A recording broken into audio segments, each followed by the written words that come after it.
Hey everyone, Eggman here with another video. Today I've got a special guest, Andrew Klinger. Hello. Hello, this is your second time on this show, right? Heck yeah. I gotta punch your card, right? 8 more times you get a free sandwich. That, he was able to go to Chicago, unlike me, this weekend, and he played Slug, which is I'd have to say Slug was probably one of my top contenders of builds I thought about doing in the set, and I pretty much wussied out just because I'm like, oh, Tao's too much of an issue. But Andrew took it. He went 4-1 before he had to unfortunately leave the event a little bit early, but he had a really strong build, and I want to show it off to you guys. Same. So, so the first big thing that I like about this deck, and Andrew sent me this list, and I'm like, oh, I have like a 45 card like version of this, like that's almost the same, but he puts the Bobbity and Wings in his deck. So what was the inspiration for that? Once you play a 3-drop slug for 1 mana, Yes. you'll never want to play it for more than that. Yeah, It that feels seems, yeah, amazing. yeah, it seems like a really strong One combination. colorless man, Hmm. might I And add. yes, exactly, one colorless too. And yeah, and one of the big things I'd say with the Slug deck is it can be a little bit inconsistent with you have to pretty much get wings turn one, and so if you have Bobbin in your deck, you pretty much have twice as many wings, right? Yes, and I mean, yeah. Yeah, like Two, it's tough to cast it for 2, but you know, yeah. beggars can't be choosers. Hmm. Uh, that was the thing too. And I ended up game 1 or round 1 losing. I didn't see wings till turn 3. I don't think until like my 5th game. Mm, Yeah, I was breaking hard early, but yeah. you know what? It's definitely a control deck Hmm. versus the mono green aggression deck, Hmm. and you do get windows to recover from that, which is Yeah. nice. Yeah. And so yeah, and so let's talk about the rest of your decisions. So you ran the Paragus super combo. I've seen people either using this one or either like the The five Namekian one. life one, Yeah, the five life yeah. Namekian one. And I usually that's with people who usually kind of run more of the yellow package because you can run Assimilate to get a free search for your super combos, and also to get like the turn two Lord Slug. You can find that with Assimilate too. But Hmm. what made you choose Paragus? Um, Mostly when I was testing with my M player buddy, Hmm. I needed a negate, and once you find once you find that clutch gate, Hmm. you're never gonna not play Paragus. Sure, sure. And also, you can find cargo off of Assimilate for the skillless matchup. Yes, yes you can. Super Yes. tech idea right there. Hmm. Yeah. But So yeah, that's basically it for that. yeah, and that's really good. And you're not super dependent on your drop area. If you're in a deck that kind of cared about it, since Paragus sends it to the warp, that'd be it. But I mean, all you have is really shocking death ball, and I guess you do have dimensional banish or food, but you're not really super Hmm. heavy on that. And one more thing about Paragus too, like because the deck that I made, the main board has a lot of counters, Hmm. and if that's not that matchup, that's the card you just send to the warp. Yeah, I think that's a really good point. There are a lot of uh, you build the deck so it can counter certain things, but like preemptive strike probably doesn't do anything in Super Shenron. Would you agree to that, or would you say that's maybe I'm wrong? I would agree with that, Okay, but okay, cool. Didn't want World to. Peace Shenron, it does a little bit better, you know. Yes, exactly. Yeah, I didn't want to get actual leads, so. All right, so and then we'll just jump into the slug package. So there's four of the two drops. Most of this I feel like is pretty standard, so I'm just going to rush through it. But for the two drop, this lets you find any of your four cost or less Lord Slug army cards, right? Yes, Uh, most of the time Madonna, because yes, that card's awesome. yeah, that is a super powerful card. You have to have bond three with her, Two, two. two with Okay, him. with him. Sorry, I think it's him. I mean, those muscles are quite large. you are right. I always say Angela, and so like in my head I'm I like, know, oh, me too. but yes, it. If I guess Angela Adonic, I'll Never say know. it. 2019. Yeah. Well, with alien physiology, you can't really. But yeah, so Adonic's really good, especially one of the big things that this set had was just because Wings is a barrier dude that you get on turn one.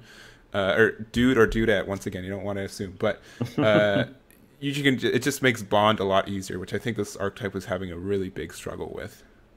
Yeah, and funny things about wings too. While we're on it, I think I don't know nerves on stream. It's quite different because I did end up getting on stream in the fourth round. I think I found myself cracking my knuckles just like him. Oh, and then I was like, no, you kind of got to lean them one way or the other. It doesn't really work just straight up. And then I really hope they captured me doing that, looking like an idiot. Yeah, yeah. Right after I played him.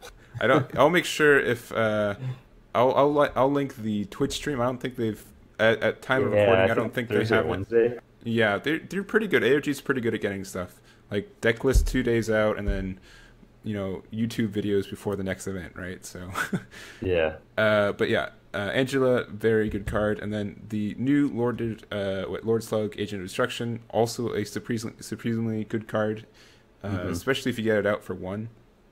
Yeah, 1 mana that, 1 mana Adonic from the Slug. Yeah, save your mana for preemptive, whatever you got to do. It's great. Yeah, I think that's good. And it could be colorless too, because this runs some blue, so you can even, if you need to tap the blue, that's fine. Then there's Lord Slug, Young again. So this can technically come out for 3 energy, and then like untaps 1 when you bring it out, as long as you get your bond. So he's really good. He gets to also summon a Lord Slug army from your drop area, which could be Angela, or just pretty much any of the 3 options. I feel like are really good. You can get the 2-drop, which gives you card advantage, Angela, which is really good for putting pressure, and then just the Agent of Destruction, which lets you just rep a card immediately when you play it. Oh yeah, for sure. I found myself getting the 2-drop more often than not, just because then I could, it's basically, and then I would combo with that, and then play another 3-drop Slug and get it back. It's just saying, hand advantage when you need it. I wouldn't say it's insane, but yeah, I think this deck is good at both gaining hand advantage and denying your opponent's hand advantage. So why we play it. Yes. And then there's the 6-drop. So it's an EX Evolve for 2 green specific on top of the 4-drop, and then when you play it, or 3-drop. Or 3-drop, really? Is it just? I thought it was. Oh, am I wrong about this? You might be. Let's look into it. I don't think so.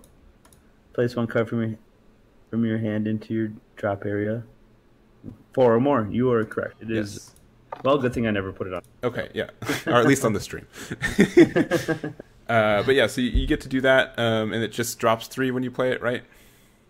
Yeah, you choose though. Oh, you choose. That's the big thing. That's right. That's why it steps. Yep. Yeah. So even like if you're playing against a Broly chain, you have like a 50-50 chance of getting the next piece in their combo, assuming Broly's always at either 6 cards or none, right? So. Yeah, and a reason for why I didn't actually know that was because I found myself charging it mostly. Well, early game, it's it's going to be your best charge more often than not. Yeah. In the games you do pull it off, are those games that you're usually already going to. Yeah, and I kind of found that with my testing, it felt good, but I don't think, especially since 2 energy is kind of a lot in this deck sometimes. I found you could have done more stuff with just getting bodies out and player pressing that way. So would you say that you'd keep this card in your main deck, or put it in the side, or take it out? I think you keep it in your main, because charge it early if you see it, and it can be a specific win con. Like for example, the Broly deck. Yeah. But that Broly deck matchup, I need more testing. Yeah. I saw it once. Luckily, yes. Ended up winning with a wings all in because they only had the 6-drop. Oh, really? You just they were at 1 life. They didn't have the 8-drop out, so I wings for the win. that's really funny because that's the only barrier guy in this deck. Yeah. Yeah. Well, besides Babidi, but he's only. Yeah, that's right. You gotta make the value, right? You can't. Yeah.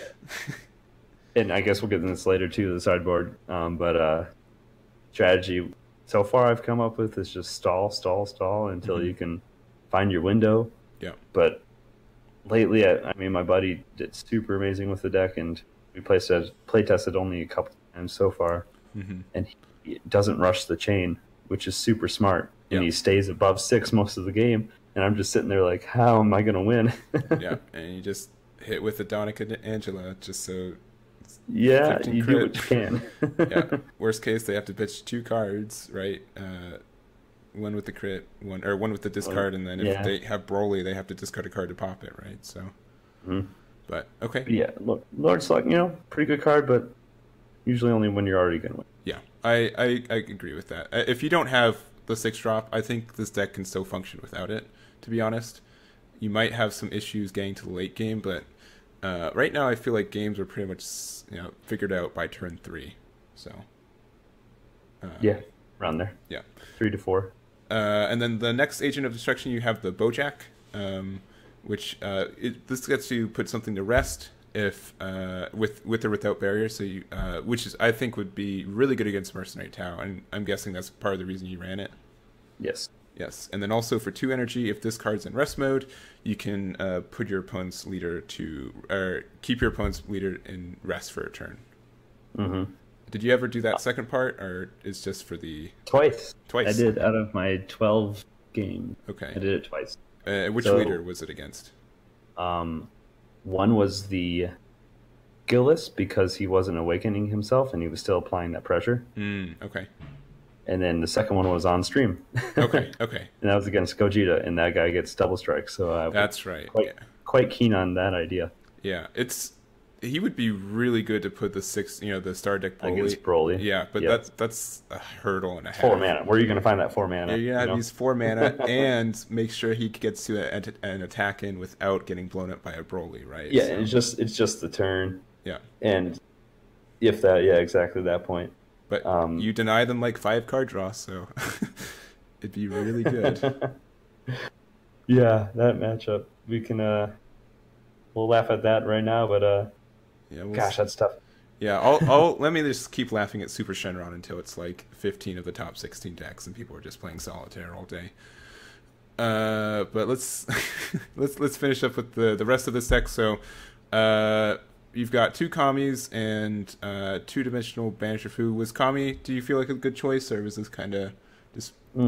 Okay. I do, because all day in team battles, I had a random third partner. Ended up becoming awesome friends with him and his Minnesota #Winnesota team. Okay. Nice. And it was a random partner. Found him like the night before. Yeah. And he had Kami in his skillless deck, and I was like, sure, whatever. I don't have it in my sideboard right now. I was playing Cronulla because I was going to sit in C-Day because I had the great Janemba matchup. And, and you got watch out for Cronulla. Yeah. And all day I was just like, I played a lot of skillless. I was just like, man, I wish I had Kami. Yeah. Yeah. Just because this deck doesn't have a lot of like individual blow up. So yeah. Exactly. This is the day 2 edition of that weekend. Is the main board Kami and the main board Fu. Yeah. Before it was Scientist for more hand advantage. But then I was like, you know what? Spot removal, need it. Yeah. And was that really useful against the Broly matchup you did face, or? That was in team battles, and that was before I had both. Okay. But it would have been. Yes. I suppose. Yeah. There is one green card that specifically why I wanted to play green. And that was also really good against the Broly matchup. Was that Preemptive Strike? No, it costs 1 less mana. Shocking Death Ball. Almost there. I didn't know Whisa's Coercion was a green card. No, Father Son Kamehameha. Yeah, I could see that being really powerful. That card is OP in the meta right now, dude. And I think it's really good against even against skillless decks, because they can pull up a 3-drop out on turn 2. Yeah, 2 or 3. Yep. And then, it's good that turn, and then after that it's dead. So I ended up siding it out. Yeah. Against that, but I can see that card being really good, just in general, because I was talking to a friend earlier, like, a format or 2 ago, it didn't really matter what you had on the field, because someone, like the advantage was you just play whatever your turn cost was, and then if it died, oh dang, you just play your, if your 3-drop died, you just play your 4-drop, which was 10 times more powerful than your 3-drop anyways. But Right now, having stuff on the board is really important, and I think that's actually a good thing. And it offers a lot of counterplay instead of just like, oh, I hope they don't get to turn 4. So, yeah, I think that was about like, around the St. Louis regional era, probably. Yeah. Mm-hmm. This was such a more diverse and more fun regional. Top 16 had the last 2 events. They've had a leader of every color. Barely for some of them, but there's just a lot of diversity, and I think that's really healthy for the game. So hopefully it stays that way before everyone just like jumps on the bandwagon like they did with Hurrigarn Storm. Exactly, and I think Super Shenron Storm is a big contender for people who get more comfortable with it. But okay, we'll jump to your extra card. So Sensu Bean, Wee's Coercion, just because you run some blue, and so like all the extra bobbities in your hand aren't super dead. Ideally you would like to charge the first bobbity you see. You could save it for the beans because those are really important. Yeah, and beans in a non-blue and red deck are infinitely more powerful right now with Tien, because Tien is just making beans cheap. If you haven't gotten beans now, you know it's probably the best time. But especially definitely laughing at that Tien. Yeah, I was like, you can't use that against me. Yeah. But basically, the idea of the bean is you're already getting mana manipulation with green, which is a first. Yeah, and then you're just adding more. Yeah, and it's less direct manipulation because instead of being able to have more energy, you just cheat stuff out for really cheap, right? So, and that's really good. And then so 4 Shocking Death Ball because you're a good green player, and then 2 Preemptive Strikes. How are the strikes? Would you say you need more or less? What are your thoughts? Well, I play tested against Chain Zeno quite a few times because my buddy top 8 with Chain Attack Panic. He is pretty much my lab partner, if you will. Sure. And I was like, you know what? That kills me because my 2 barriers, I definitely need them. And then also, just a lot of the threats are 4 or less right now in the meta. Yep. I think that's a really good call. It can even stop Super Shenron. I think at time. I think I was making fun of it, but if they just try to play their Bulma and you just preemptive strike the Bulma, they don't get the untap anymore, and they're just stuck with no energy. You do have to blind the Child's Wish. Yes, you do. But I mean, look at it; it's the obvious choice. Either way, the turn's dead. Yeah, I mean, because they're still going to have to pay 2 energy anyways. So it's when it gets to World Peace that where you're like, well. They're at 5 mana. They could play that Gogeta. Yes, I agree. That's when you don't want to do that. Yeah, I agree. So, all right, and then also like you have this 50th card. I can't. It's really shiny. I can't really see it. Arcane Absorption Majin Buu. Funny, I never saw it either. Is that pretty accurate? You just wasn't worth it. Oh gosh, it's my buddy's right now. Okay. And I wanted to trade it, but he just won't let it go. I charged it, dropped it, and warped it. But one day it'll be in the battle area. Really, the turn 5 with this deck, and that's the unfortunate part. Unless I were to like pull off objection. Yeah, which I mean you could kind of do, I guess. But it seems nice. And in a pinch, there was one game where I was like, maybe 2 games actually, where I was like top deck it. But of course, you didn't. But didn't.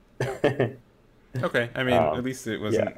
It theoretically wasn't dead, but no, it's a great card unless you're not paying attention to a yellow open mana and it just gets coalesced. Yes, that also would be rather unfortunate. So questions for cards that I didn't see in this list. One would be the free blocker. Why didn't you include that one? Well, it was that 2 of them in the list, or 2 Wee's Coercion. Okay. And that's kind of where I came down to. I was like, well, a free blocker is definitely weak to a lot more things than just a negate, especially a free negate. They're both free. And then you can just, what you do, obviously you tap a blue, untap a green, and you got 2 negates for the 1 mana. However, I do want to side it, I think. Yeah. We haven't talked about sideboard yet, but... Yeah, maybe... let me just say the other card I was thinking about and this one's not as important, but just since you're running agents already and you're running green, I thought about your thoughts on Android 13. So ever a consideration? I think it's just too slow. Yeah, I agree with that. I'd probably more readily would do the Janemba Agent of Destruction, just because it's a 2 energy crit and you get a draw card, and it's blue. Yeah. So you can and help the honestly, coverage. If you get to that point where Broly's drawn like 3 cards a turn, or somewhere around there, that'd be a really good choice. Yeah, I think so. But yeah, I think it's a real shame that green got 2 agents and they just don't have any synergy together. They kind of do, but I can't think of a deck that you could run both of them right now. Besides, like the Arcane Absorption Turbo, but it was definitely in my head Saturday night. I was like, I need spot removal. This agent does that. Yes, for 4 energy with setup, or you can just do a 1 energy Father Son Kamehameha. And I already had experience with Bojack on the whole setup idea with a agent. Yeah. And it works sometimes, but I'm a big fan of Bojack, so I think it's a good choice for it being at 2. I was also worried about Path Greatness, big track deck, but never saw it. I mean, it was around, but yes, I think one got top 16, but that's a sweet card against that as well. 100%. So you just I think it could be, especially because it's 20k too, so you can even potentially just attack over it itself, right? You have to make sure they combo out of it, and they're already pretty lean on cards if you're doing it right with Slug. So, and I was thinking to myself the whole time I was building this, instead of double the Impact Krillin, I was like, they can go ahead and combo to save them. They're still going to lose 2-3 cards. Yes. Yeah. Exactly. So let's just jump into the side then. So you've got 3 Champas, and I'm guessing like it's really tempting to run Champa in this deck, especially since your leader gets crit. But I would say that it's hard to find the energy to use them a lot of the time. Is that why you put them aside, or? Yeah. And with that, the crit and the energy, I 100% agree with that. But the crit is more so they lose just 1 card. Yeah. That's all it is. Yeah. And that's all I'm aiming for. Yeah. And smart Slug players, the exact thing. Yeah. The Champa is for the Broly matchup. Yeah. More so than anything else, because you just want to take them to 2-0. Because you don't want to put them to 1. Yeah. Unless it's like the all-in turn. I think that's what really Broly loses to. And I would actually say that if we just had set 5 and then this Broly stuff came around, it would be great. Like like Broly would get just destroyed just because there's so much aggressive options, and just being at like, sure, Broly can self awaken to 4 energy, but that gets you 1 leader card, 1 battle card, and you're pretty much tapped out, right? And so I don't think it can survive the set 5 meta, but there's so many things on set 6 that are kind of greedy enough that Broly can really take advantage of some of the set 6 decks. So. And I was talking to my buddy, and it hit me. I was like, let's make your Broly deck even better. We're going to add one of the Godstrike Beerus for those people that want to double strike them. Yep. And then he's going to be at 1 life. And then play the secret rare. Yeah. Yeah, that's actually really cheesy. I like it. I know. I was like, darn it, why did I just make my locals harder? Yeah. So, yes. Continuing the side, there's 2 more Father Son Kamehameha.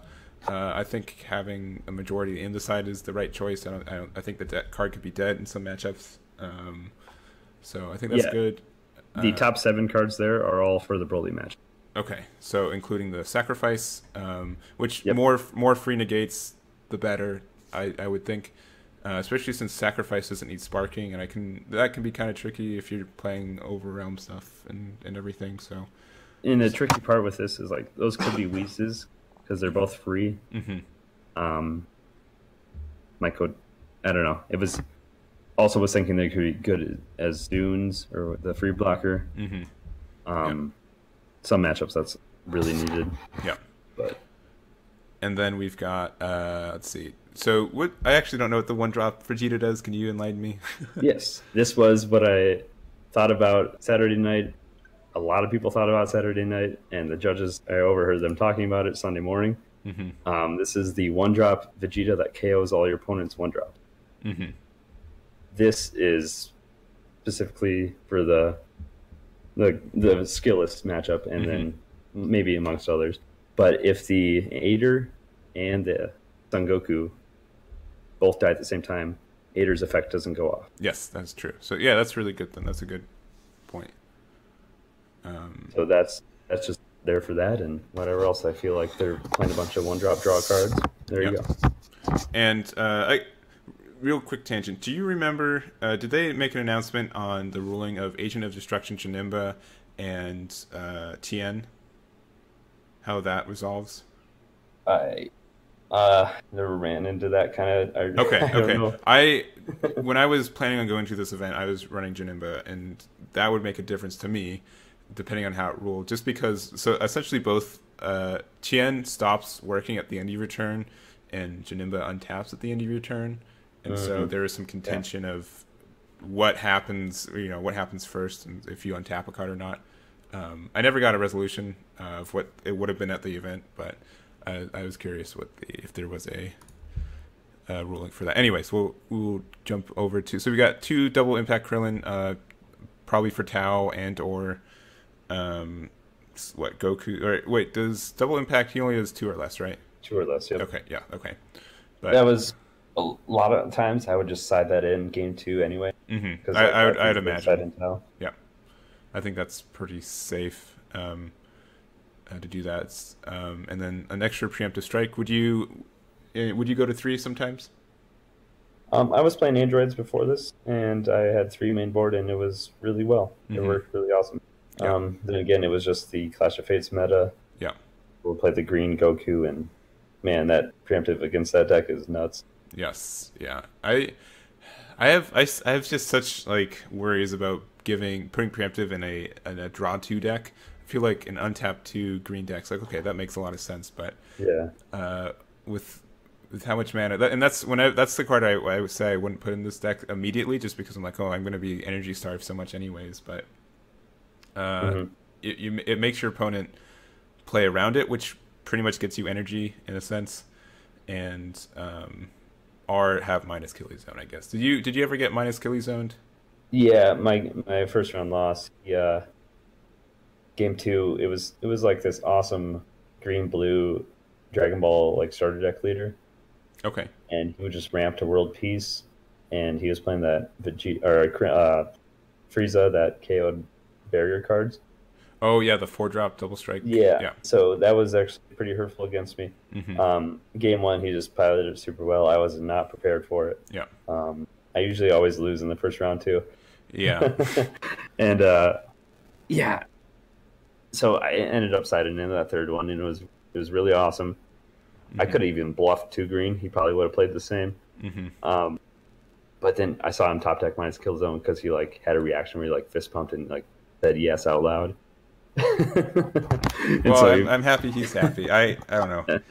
I'm a different person in tournament format. I'm really serious, and it's usually because any event I go to, it's 4+ hours investment just to get to the event, and so just for people, for sure.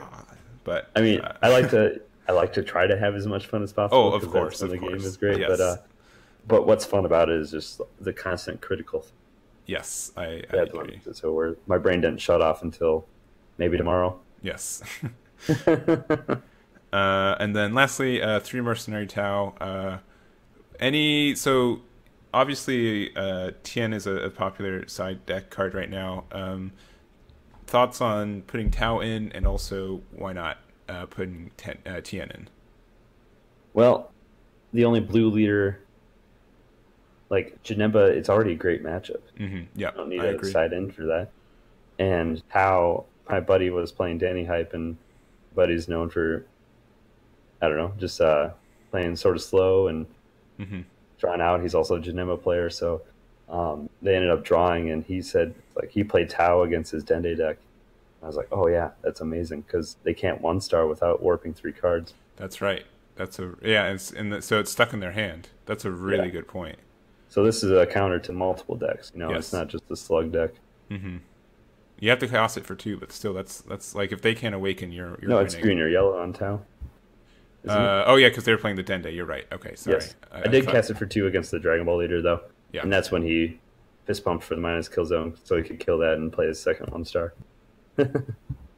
Wait. Oh yeah, because he could play the 4-drop. Okay. Yeah. Okay. Yep. Yeah, that makes sense. But yeah, okay, I think that's really that makes a lot of sense. And I guess like worst case, you could have him. It's a free 1-drop barrier for if you, in case you didn't want to win with wings against the Broly player, you could play this instead. And Yeah, it's a 10K. It's crazy. It's a 10K. Yeah. Why is it a 10K? Why is Tiana 15K? That's like I can't like. If you're a Pan player, you love playing against red and blue leaders because it's just like, oh cool, 1 energy, proc my effect, feels really good. But yeah, okay. I think we talked about most of your matchups. So game 1, it was Shenron hand destruction. Right? Was that the right? Yeah, for singles. Yeah, okay, it was for singles. Game 2 was. I ended up playing a yellow Broly. Mm-hmm. It was the GT chain. GT chain. Okay. Preemptive was awesome in that. Oh yeah. Because you just do that on the 3-drop. I saw he had like a crit 1 and he charged the other, so I was like, okay, this is the game 2 win for sure. Yeah, yeah.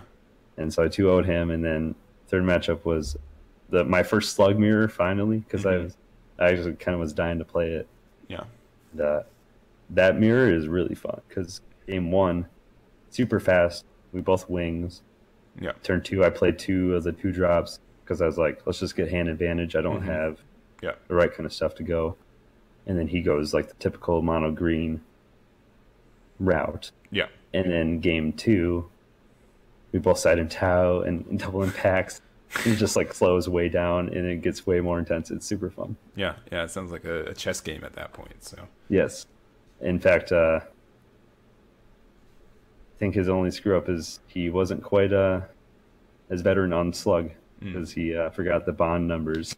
Oh yeah, yeah. That's something important. I've seen people just take the effects for granted, and then you play for 3 energy in a tournament, and you're like, well, I'm not going to let you take that back. But I just like to have a lot of fun, and then after I 2-0'd him, I coached him on how he could have killed me. Yeah, definitely. And he was like, you got to show me this list, because I was like, yeah. And I want to show people this list because I don't think mono green is necessarily the only way to do it. Yeah, and I love the agent cards, so I want to spread them out as far as I can. So, and then what? Game 4 was your one on stream, is that right? Or was game 5? Yeah, that was game 4, and unfortunately, he had a lot of nerves, and we kind of talked about that. And I found myself pretty relaxed. The judge on stream was just, he was so funny. He was just giving everyone shit. Yeah. And I think that's great for a stream judge to do that, to try to relax the people on stream. Yeah. Yeah. I've definitely seen that before. Just people just like tense up and get really nervous and like just put so much unnecessary stress on themselves. I was like, they handed us snacks right beforehand too. So yes, I remember seeing that. Yeah. Eating, I was like, you know what? I don't care. They call me fat. It's just little gummies. We need this. Yeah. And then he had a rough time. I was worried about the matchup because Gogeta Plus is so hard and trying to control that. We were talking about that beforehand. Yeah. So once they get to 6 energy, they hand advantage isn't a thing anymore. I know now. I mean, luckily Sealed, somebody constructed somehow and played Gogeta and beat me. Yeah. I was like, don't go down to 0 cards. Yes. Or 0 battle cards. I didn't know, however, that the 8-drop can actually just clear your board unless it gets moved. Unless it gets... Yes. I didn't know, and I was like, okay. Let's do Mafuba or Time Magic. Time Magic can put it to rest. Oh, yep, for sure. And I think Crusher Ball is like the other thing. Like you can just Crusher Ball it on summon, and then they're like, oh, cool, I can't, can't attack with it. But yes. I guess I was specifically my deck because Mafuba might be a sideboard option too. I can see that. I think that's good. Unfortunately, it doesn't affect the Broly chain. I know. Back and forth balance wise, I'd rather have that than barrier. Can you imagine how obnoxious Broly chain would be if they all had barrier? That'd be like, oh man, Then I wouldn't want to play green. Yeah. I only wanted to play green because of father son. Yeah, I wouldn't want to play this deck or this game. Like, I'll wait. But and then what was your game 5? Game 5 was the side event Battle of the Gods. That's right. That's right. Yeah, we had a drop then, but I ended up winning a bunch of prizes for that too. I played my fun little yellow Broly red Frieza army deck. So, well, cool. So that was this deck. I think Slug's really powerful. I was afraid at first, like, oh, Mercenary Towers is going to destroy a deck, but I don't think that's truly the case. I think it has enough options to play around it, and it just can be a really aggressive deck. And what seems is more like a mid-range setup format right now, besides Super Shenron. But oh, for sure. I was thinking, I was like, I could play the 3-drop Piccolo that reduces their hand size in this meta. Like, that's nuts. Yes. That's so off. That's awesome. Yeah, I think that'd be a good choice. I mean, if Broly didn't blow it up for one and then refill his hand, it'd be yeah. We don't talk about the Broly meta. Okay. All right, and so we've got this second. We're just going to do a quick little teaser of a deck that Andrew is excited for, that he's been theory crafting. So it's his. He's got the skill list on Goku. He's running a green package. I think every color can be put up with this leader, which is why I ranked it as number 1 from this set. But I think it's really diverse, and I think this is a really good example of that. So do you want to talk about your deck choices real quick, or what the main combo might be? Yeah, so basically I was like, everyone's got this blue, yellow, red. Where's the green at? And then we were thinking on Saturday night after when we went to dinner, I was like, Frieza's healing pod. Yes. You take him out of the drop. Let's just, that's basically like I'm the world champion, but for the green deck. Yes. And then a little bit of playtesting. Haven't done a ton, but I mean, the black package is like the same numbers for every color. So it's really not like that important. But it's like you also get access to Surprise Attack Frieza, which is awesome. Yes. It's another free card. And then also Infernal Frieza. I was talking to Frankie Barr a little bit about that. And I do feel like you need some sort of self-awakening in this for the Slug matchup. Because the skill is people that didn't self-awaken, I just destroyed. Yeah, of course. And Crisis Crusher is definitely going to be a thing in the meta right now. And you can't awaken with the 1-drop crit cards. Yes, yeah. But Infernal Frieza can do that, and it's a bigger body. He was definitely right on that. Yeah. So props to him on that idea. Yeah, and I mean, like, this deck just thrives from being able to play. Like, it has so many options that even as long as you have like 1 or 2 green energy, doesn't really matter off that. And just so, one. Yeah. Yeah. So and until you're siding in the green negate, which used to be a thing, the full power energy. Yeah. Yeah. But I think it's really powerful because I mean you can pretty much survive just by playing all the black cards, and which is what make this deck really powerful. But yeah, Frieza's Army Healing Pod I think is really good. So you get to get the cards back with Training Blade Krillin, and so by playing 2 energy, if you have Frieza Army Healing Pod up, you're able to get Krillin out, and then you get to give something minus 5k, and then you get like Super Saiyan Son Goku out, and then you also get to draw a card, and that's just a lot of value. Your 1-drops for 2 energy, kind of the same thing. You just pay 2, you get, if you get it from the drop, either a 2 or 3 drop, you get to draw an extra card, and I think those are the main reasons. But Son Goku, the Adventure Begins, is so sticky, and you can get him back with Power Burst too, and stuff like that. So I think there's a lot of recursion going on. Absolutely, so fun, and it's the most balanced competitive deck I think there has ever been. Yeah, I think it's like mid-range control, right? Because especially since you get to be a 15k at 6 life if you play the deck correctly. It just offers more defense earlier, I guess, without having to be aggressive, right? A lot of decks that have defensive options are just aggressive options in disguise, I feel like. So and I think it just honestly, after seeing it so many times, the 10k, that's what's the broken thing. Like those vanillas are just a 10k combo. One game it came down to me like realizing that I was like, damn, I should not let him. He played like the 30 drop Goku, and I was at 3 life, and he also played a double striker. So obviously, I was thinking he's like, oh, he's going to swing 30k, then double striker. But he was just going to all in with his leader, then combo the 30k onto the double striker, because it was the Slug versus Skillless matchup is also super fun because you both come down to the nit and gritty. Yeah, like a couple cards in hand. Which I think is the best way. Like, it's games that aren't blowouts are the most exciting. So and you don't get to test that online. Like you don't get that unless you go to these regionals. Yeah, because usually someone on Untap is like, man, I'm not going to win on turn 3, so I'm just going to drop out. Your deck sucks, bye, reported. Or they're playing old stuff, or just fun random ideas. Which is great. You never know what you're going to get. I'd say the only thing, like when I first read the Son Goku card leader, I thought he himself got 5k for duration of the turn, and I was going to be like, that's broken, but it's just the combo card. I think they could have worded that better, but that's okay. Yeah, and then the turn where they awaken is absolutely nuts. Draw 1, reveal it, awaken. If they had the 1-drop Goku, they're drawing 3 every turn. Yeah, because they just pitch the 4-star, then get it back. Yeah, first time I saw that.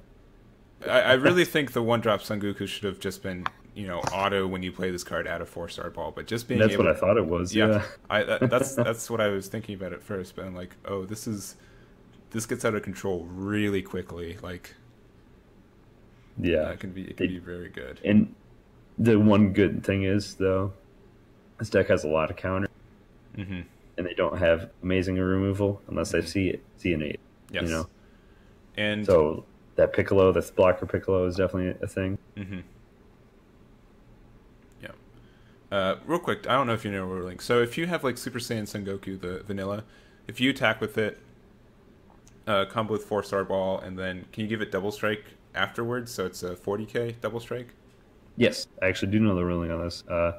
Okay, it's a skillless battle card, even if you give it a skill later. Yep. Okay. All right. You'd have to order it correctly, but it can be like that. You could even give it double strike first. Okay. Really? Yep. Because it's still a skillless battle card. It's just acquired a skill. And it's just on the Q&A. Okay. I thought it was the other way around. So, anyways, thank you so much for letting me interview and show me not 1 but 2 decks. I think Slug is a really good choice right now, and I'm happy you're able to do so well with it. And then there are going to be a million Son Goku skillless decks, and so right. But I agree that there haven't been any green ones, and so I think this is a really good template for the beginnings of that. Yeah, and I think it's like yellow gets hand advantage, blue gets energy advantage, red also gets hand advantage with the Chi-Chi. That's nuts. And then, so I was like, well, we need some sort of advantage. Make it hand advantage with. Yeah. I also like playing green. Yeah, and you can put in like Father Son Kamehameha in this deck too, right? So exactly, green's got the best extra cards, man. Definitely. So, all right, thank you so much, Andrew. Do you have any shout outs before we head out? Just shout out to the South Dakota crew and the Minnesota crew. We performed amazing this weekend, definitely higher than our expectations. Yeah, and just shout out to Egman, Yes, of for course. having me on and being awesome. I've heard he's a pretty cool dude. So, all right, thank you so much for coming on. Thank you to all our listeners, and we'll catch you all next time. All right, see you.